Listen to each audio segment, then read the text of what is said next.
10월 달은 목회자 감사의 달입니다. Pastors Appreciation Month.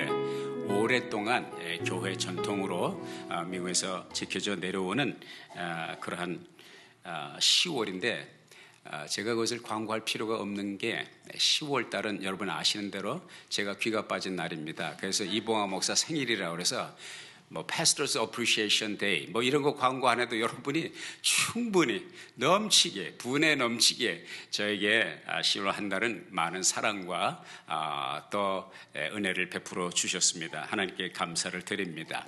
Pastors Appreciation, pastor를 감사하는 표현하는 그런 달인데 저는 이제 패스터니까 항상 패스터의 심정으로 패스터의 입장에서 얘기를 하지만 교우들의 입장에서 또 생각을 해보면 참 여러분들에게도 또 애로가 참 많겠다 그런 생각이 들어요.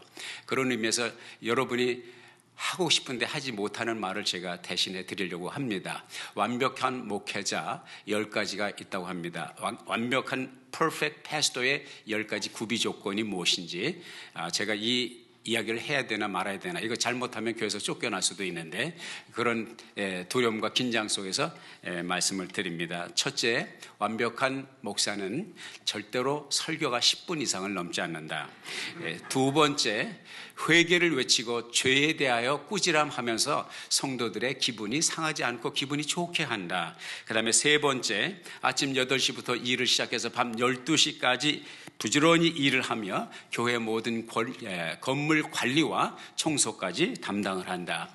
네 번째는 제가 잘 못 들어서 기억을 못 하는데 다섯 번째, perfect pastor, 완벽한 목회자의 나이는 29살이며 목회 경력은 40년이어야 한다. 그 다음에 여섯 번째, 완벽한 목회자는 젊은이들을 향한 불타는 열정과 비전을 가지고 있으면서 또한 동시에 노인 사역에 많은 시간을 할애한다. 일곱 번째, 매일 완벽한 목회자는 10집 이상을 신방을 하고 그리고 교인들이 원하면 언제든지 상담을 할 수 있도록 교회 사무실을 비우지 않는다. 그 다음에 여덟 번째, 교회 모든 미팅과 교단의 모든 미팅과 모임에 참석을 하면서 동시에 가정에서는 좋은 남편 그리고 좋은 아버지의 역할을 감당한다. 아홉 번째, 아주 중요해요. 완벽한 목회자는 잘생겼다. 열 번째, 정말 중요해요. 완벽한 목회자는 그런데 우리 교회는 없고 항상 옆 교회에 있다. 그런 재미있는 이제 크리스천 유머가 있습니다. 나는 제일 위로받는 게 열 번째. 이게 완벽한 목회자가 되면 옆으로 쫓겨나게 될 거 아닙니까? 그래서 항상 여기 머물 수 있는 것이 완벽하지 못하기 때문에 여기 머물러 있는 것 같습니다. 우리는 역사 이래 가장 발달된 문명의 이기와 혜택을 누리면서 이 시대를 살아가고 있어요. 4차 산업혁명의 물결이 이제 참 헌팅턴 비치의 바닷 물결처럼 거세게 우리에게 밀려 들어오고 있습니다. 우리가 아는 대로 AI, 인공지능이라든지 또 블록체인이라든지 크립토커런시, 암호화폐라든지 그리고 인터넷 뱅킹에서 넘어서서 이제 여러분 아시는데 Decentralized Banking System, 탈중앙화 뱅킹 은행 시스템 관리가 이 시대를 잠입해 들어오고 있습니다. 가상현실, 증강현실, 스마트 홈, 스마트 시티 모든 것이 우리 손끝에 컨트롤이 가능한 이제는 기기를 만질 것도 없이 말을 하면 기계가 움직이고 우리의 얼굴 표정만 보아도 기계가 움직일 수 있는 우리의 손의 제스처만으로도 기계가 틀어지고 꺼지고 하는 그러한 시대를 우리가 살고 있습니다. 이런 것들은요 불과 20, 30년 전만 해도 정말 상상 속에서나 가능했던 그런 것들이 오늘 현실 세계에 들어와 우리와 함께 하고요. 이런 혜택들로 말미암아 우리의 생활이 굉장히 편리해졌습니다. 우리의 컴포트 존, 우리의 편안한 삶의 영역이 점점 더 넓어지는 것을 우리가 느끼게 됩니다. 이러한 가공할 변화의 흐름 속에서 아직도 변하지 않는, 아직도 사람들이 답을 찾고 있는 세 가지 커다란 질문이 있습니다.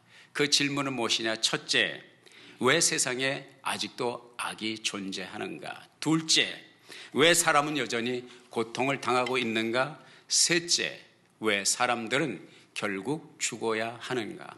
과학이 발달되고 문명이 진화되고 의학이 발달돼도 이러한 세 개의 이 커다란 질문은 아직도 인간의 학문과 인간의 문명과 인간의 발달된 기술, 4차 산업의 정점에 있다 할지라도 답을 얻지 못하는 그런 답을 아직도 찾고 있습니다. 제가 호기심이 발동해서 구글 선생님에게 한번 물어봐야 되겠다. 이 세 가지 질문을 한번 던져보았습니다. 왜 세상에 악이 존재합니까? 구글 선생님에게 물어보니까 구글 선생님이 하시는 말씀이 그 답이 9억 9,500만 개입니다. 그렇게 나왔어요.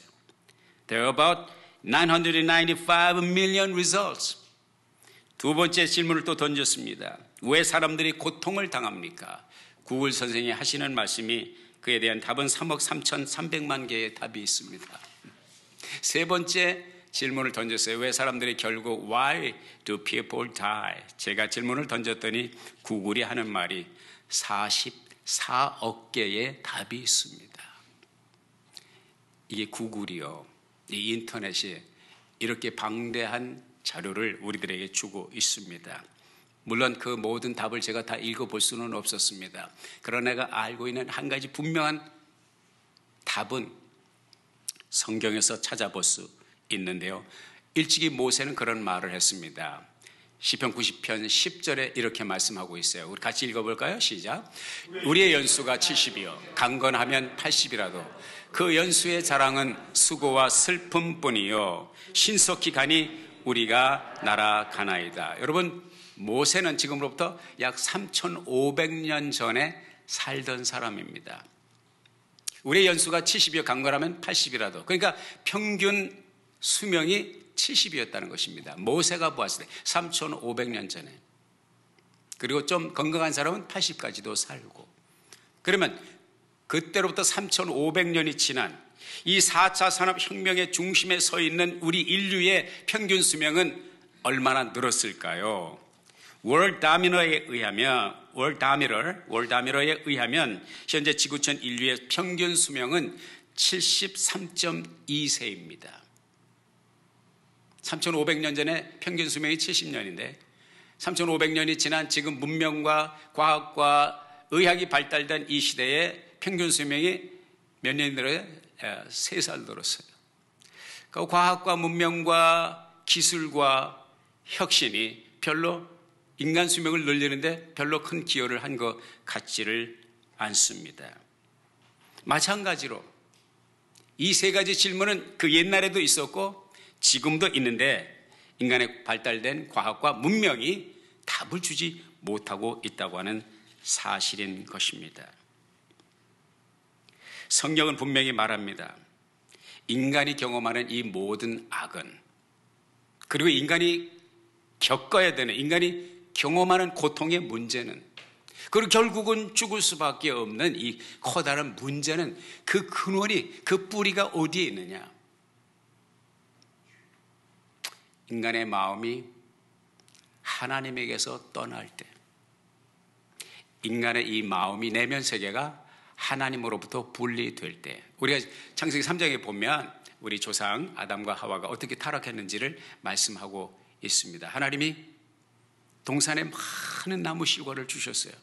딱 하나 선악을 알게 하는 선악과, 선과 악을 구별하게 하는 나무 실과, 그거 하나만 먹지 말라. 하나님은 한 가지만 먹으라고 그러고 나머지 다 먹지 말라 그렇게 하실 수도 있었지만 다 먹어라, 하나만. 그렇게 하신 이유가 무엇일까? 우리가 늘 던지는 질문이 그거예요. 어린아이들이 던지는 질문이, 하나님은 그 선악과를 왜 만드셔가지고 사람들에게 죄를 범하게 하셨는가? 여러분, 하나님이 사람을 지으신 이유는 하나님이 교통하시고 교제하시고 사랑을 교감하기를 원하셨습니다. 그 사랑의 밀도, 그 사랑의 마음을 측정하는 것은 하나님께서 주신 하나님의 소원, 하나님의 마음, 이거는 너희가 나를 생각하고 나를 향한 공간을, 나를 향한 너의 마음을 이 선악을 알게 하는 나무 실과를 하나 금단의 열매로 둠으로써 나를 향한 너희들의 사랑을 보여줬으면 좋겠다 했지만, 결국은 하나님의 기대와 하나님의 마음과 하나님의 소원을 뿌리치고 사단의 속삭임에 귀를 기울이고 마음을 빼앗김으로 결국은 타락의 길을 걷게 되었다고 하는 사실을 발견하게 됩니다. 다시 말해서 그 이후로 인간의 마음 속에는 뿌리 깊은 죄악의 그 악이, 왜 세상에 악이 존재합니까? 그 근원을 거슬러 올라가 보니까 우리 조상 아담과 아와가 선악을 알게 하는 나무 실과를 따먹을 때 그 마음이 하나님께로부터 이미 분리되었을 때 악의 씨앗은 심겨졌다고 하는 것을 말씀하고 있고, 이 악은 정말 뿌리 깊어. 철학자, 영국에 난 유명한 철학자 버트란드 러셀이 그런 말을 했습니다. 악이 자리하고 있는 것은, 이 버트란드 러셀은 철학가이지 예수 믿는 사람이 아니에요. 종교인이 아닙니다. 악이 자리하고 있는 것은 바로 우리의 마음이다. 악이 제거되어야 할 곳도 바로 우리의 마음이다. 우리가 잘 아는 20세기가 낳은 위대한 천재 물리학자 아인슈타인이 그런 말을 했습니다. 플루토늄의 성질을 바꾸는 것이 인간의 악한 마음을 바꾸는 것보다 더 쉽다. 인간의 이 악한 성품, 이 악한 마음이 얼마나 뿌리 깊고 얼마나 완고한가 하는 것을 발견하게 되죠. 여러분, 우리 인간은 흙으로 지음을 받았습니다. 그게 물리적인 존재. 그러나 물리적인 존재로만 하나님께서 사람을 지으신 것이 아니에요. 하나님이 그 코에 생기를 불어넣으시니 하나님이 사람이 생명의 리빙 빙이 된지라. 우리 하나님께서 생기를 우리 조상 아담의 코에 불어넣으실 때에 더 이상 흙이 아닌 산 생명이 되었다. 살아있는 존재, 영적인 존재, 영혼이 되었다고 하는 것을 성경은 우리들에게 분명히 말씀하고 있습니다. 그 증거 가운데 하나가 뭐냐? 우리의 삶이, 우리의 전 인격이 영적인 존재라고 하는 증거가 어디 있나요? 전도서 3장 11절에는 이렇게 말씀하고 있어요. 같이 읽어볼까요? 시작. 하나님이 모든 것을 지으시되 때를 따라 아름답게 하셨고 또 사람에게 영혼을 사모하는 마음을 주셨느니라. 하나님이 사람에게 마음을 주셨다고 해요. 그 마음을 히브리서에 보면, 히브리 성경에 보면 레이브, 뭐 히브리 한번 해볼까요? 레이브, 이 마음이에요. 그 마음을 주셨습니다. 그 마음에 영원한 것을, 이 물리적인 세계, 잠시 있다 사라지는 temporary 세계, temporary life가 아닌 영원한 세계를 모든 사람의, 그래서 진시황제가 불로초를 구하러 조선 반도까지 왔던 것이 아닙니까? 물론 사람을 보냈죠. 영혼을 사모하는 마음을 누가 주셨느냐? 하나님이 주셨다고 우리들에게 말씀하고 있습니다. 그것이 우리의 안에 내재하고 있는 내면의 본성이라는 것을 성경은 우리들에게 말씀을 해주고 있습니다. 이 마음을 우리말 속담에는 어떻게 표현하고 있어요? 10길 물속은 알아도 한 길 사람 속은 모른다. 그것이 뭐예요? 마음이에요. 마음. 하나님이 우리들에게 원하시는 것은 무엇입니까? 저와 여러분의 마음입니다. 우리의 삶의 희로애락이 어디에서 만들어집니까? 생성됩니까? 우리의 마음입니다. 살고 죽는 것이 어디에 있습니까? 우리의 마음가짐에 있습니다. 행과 불행이 어디에서 발생합니까? 우리의 마음에서 발생합니다. 사랑과 증오가 어디에서 일어납니까? 우리의 마음에서 일어나는 것입니다. 그래서 하나님은 일찍이 사무엘에게 이러한 마음을 표현했습니다. 사무엘상 16장 7절 다 같이 읽어볼까요? 시작. 나의 보는 것은 사람과 같지 아니하니 사람은 외모를 보거니와 나 여호와는 중심을 보느니라. 여기서 중심은 레이바브인데 이 레이바브는 레이브에서 파생된 단어입니다. 다시 말해서 하나님은 사람의 마음을 보지 사람의 외모를 보지 않는다고 성경은 말씀하고 있어요. 그래서 다윗이 그렇게 그 마음에 하나님의 임재가 함께 하기를 원했습니다. 51편 10절에 말씀하기를 다 같이 시작. 하나님이여 내 속에 정한 마음을 창조하시고 내 안에 정직한 영을 새롭게 하소서. 여기서 마음 역시 레이브, 영혼을 사모하는 마음, 그 레이브를 하나님께서 정하게 해주시기를 다윗은 그토록 사모했던 것을 보게 됩니다. 하나님께서 아브라함에게 100세에 얻은 독자 아들, 외아들 이삭을 모리아 산의 번제단에 제물로 드리라고 그랬어요. 정말 하나님이 원하시는 것은 이삭의 몸을 제물로 받으시기를 원하셨을까? 그거 아니에요. 여러분 잘 아시잖아요. 성경을 통해서. 하나님이 원하시는 건 뭐예요? 그의 몸이 아니라 아브라함의 마음이었습니다. 아브라함아, do not stop. 내가 원하는 것은 네 아들이 아니라 네 아들까지도 내게 바칠 수 있는 너의 마음을 내가 원하는 것이고 내 마음을 보았으니 that is enough. 충분하다. 내 마음으로 충분하다.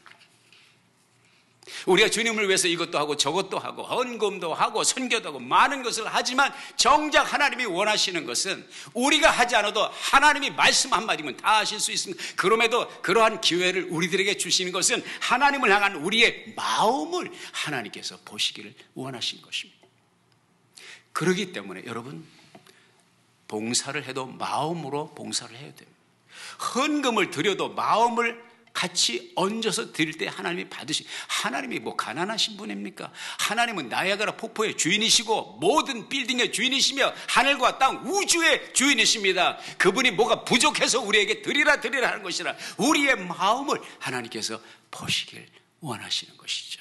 이 마음을 예배도 마음을 들여서 예배를 하는 것과 마음 없이 예배하는 것, 가인의 제사를 하나님이 받지 않으신 것은 그의 마음이 그 제물에 있지 않았기 때문에 아벨의 제사를 받으신 것은 아벨의 제사 속에 아벨의 마음이 중심이 레이브가 하나님께로 향하여 열려 있었기 때문이라는 사실인 것입니다.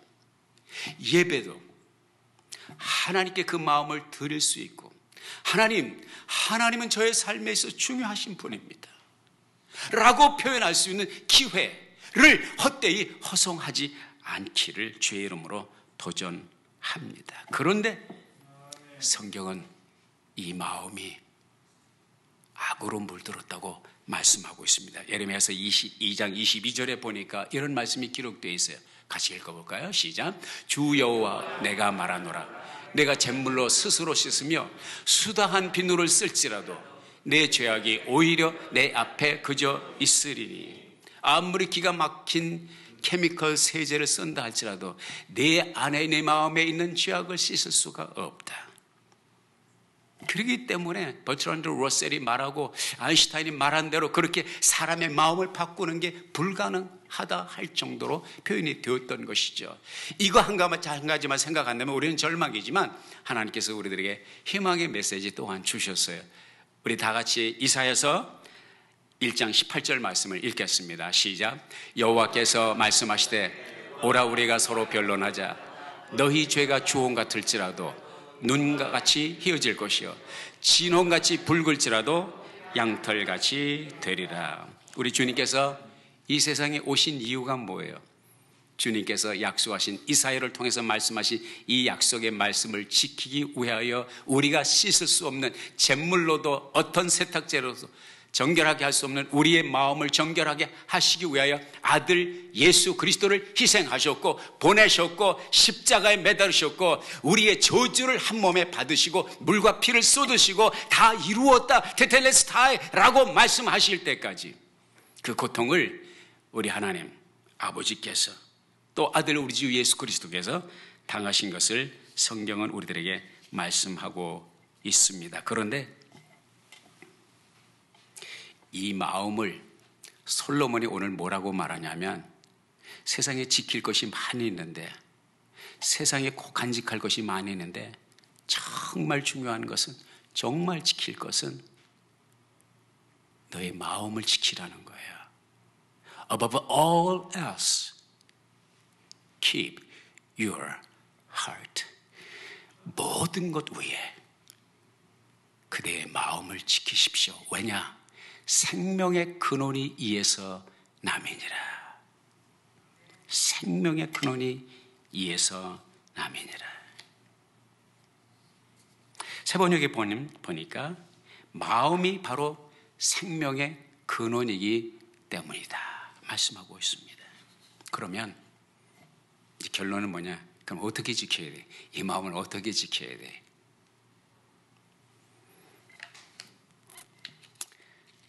솔로몬은 우리들에게 이 말씀을 구체적으로 해주고 있어요. 4장 20절에 보니까 다 같이 시작. 내 아들아 내 말에 주의하며 나의 이런 것에 내 귀를 기울이라. 스탑. 아멘.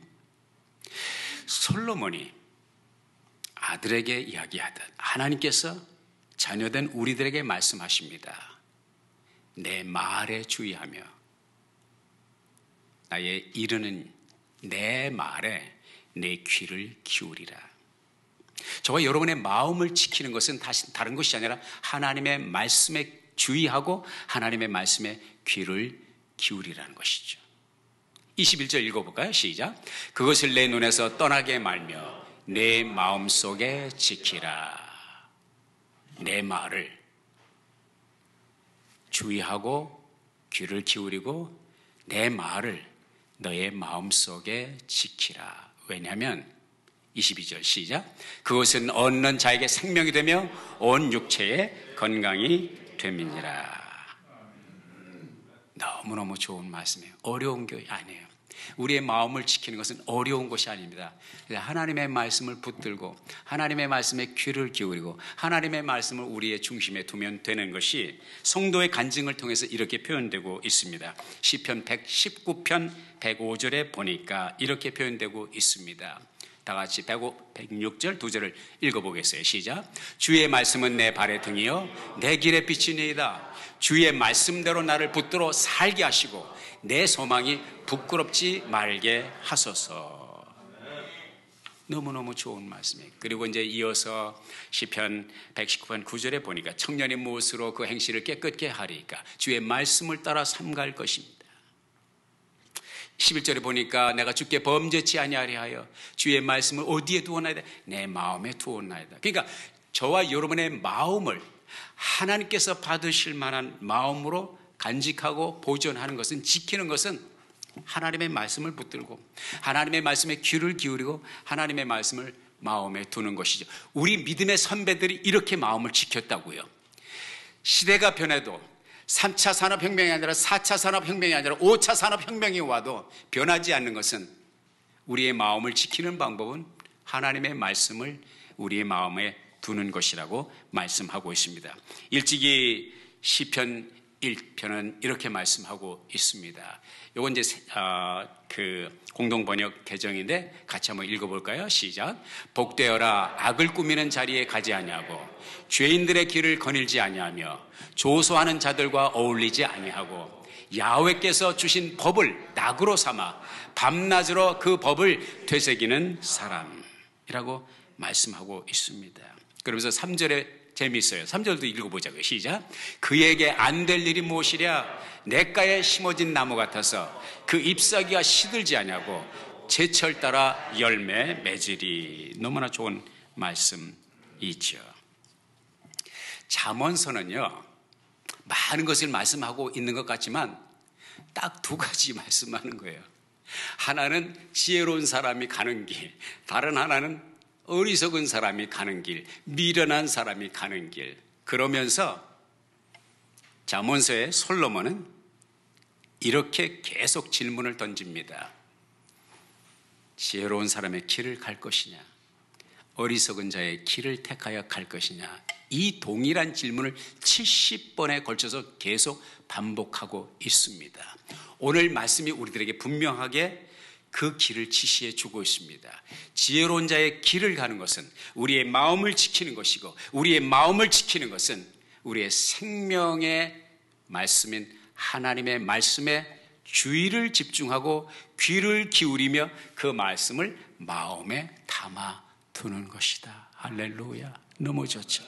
이렇게 하나님의 말씀에 주의를 기울이고 귀를 기울이고 그 말씀을 마음에 담아서 저와 여러분의 마음을 항상 주께서 원하시는 정갈한 마음, 하나님께서 받으실 만한 마음으로 주께 받아들여지는 여러분과 여러분의 일생이 되기를 주의 이름으로 축복드립니다. 내 마음 주께 바치옵니다. 주께서 말씀하신다. 내게로 오라, 오직 내게로 이 말씀 따라서 이 마음 주께 바치고 이 몸도 드리옵니다. 내 마음 주께 바치옵니다. 오나 주시오. 내 맘에 성령 임하옵소서. 시험을 모두 이기게 주님이 계실 성전 삼으사 성결케 하소서. 같이 한번 해볼까요? 주님을 힘써 섬기고 더 사랑하게 하소서. 내 마음 주께 바치옵니다.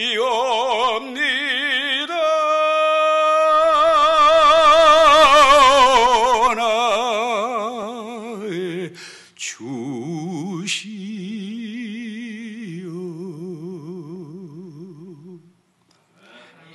기도하겠습니다. 아버지, 그렇습니다.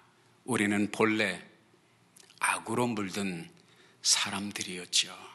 우리 주 예수 그리스도의 십자가의 은혜와 피 뿌리신 공로로 정갈한 그리스도의 신부로 하나님의 자녀로 거듭나게 하심을 감사합니다. 아직도 죄악이 관영한 이 시대, 악이 여전히 존재하며 여전히 고통을 당하며 여전히 죽음을 목격하는 우리의 삶의 여정에서 우리의 마음만은 주께로 향하여 열려있기를 원합니다. 주님 도와주시고요, 하나님의 말씀에 주의를 기울이고 하나님의 말씀에 귀를 기울이며 하나님의 말씀을 마음에 간직하고 살아가는 우리 모두 되게 해주세요. 예수님의 이름으로 기도했습니다. 아멘.